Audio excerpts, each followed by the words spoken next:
Week కూడా wait update ఏంటంటే 82 కేజీసే ఉంది. అంటే ఆల్మోస్ట్ నేను 1 మంత్ నుంచి 82 కేజీస్‌లోనే ఉన్నాను.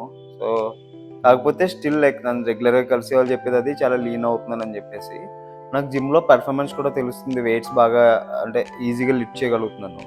సో, మనం వెయిట్ లాస్‌ని ఒకటే చూసుకోకూడదు. వెయిట్ లాస్‌తో పాటు ఇంచ్ లాస్ జనరల్‌గా తెలుస్తుంది అందరికీ గానీ, నాకేంటంటే లూజ్ స్కిన్ ఉన్నవాళ్ళు అది కూడా అంతగా తెలీదు. ఓన్లీ నా ప్రోగ్రెస్ మిర్రర్‌లో నా ఇమేజ్ ఎలా ఉందనేదే చూసుకోవాలి.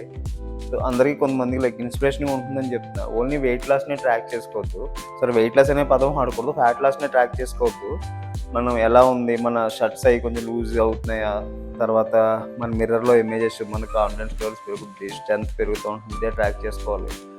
ఏంటంటే మనం రెగ్యులర్‌గా క్లీన్‌గా తింటా, క్లీన్ ఫుడ్, క్యాలరీ డెఫిసిట్‌లో ఉంటా, ఏదో ఒక యాక్టివ్ లైఫ్ స్టైల్ చేస్తున్నాం అంటే ఆటోమేటిక్‌గా మనకు బోనస్‌గా ఫ్యాట్ లాస్ ఇయన్నీ వస్తాయి.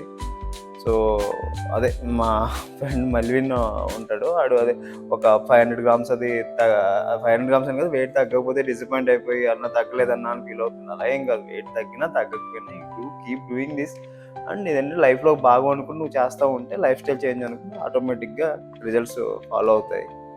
So, kindness and consistency above all from fit to PS PSR. Thank you.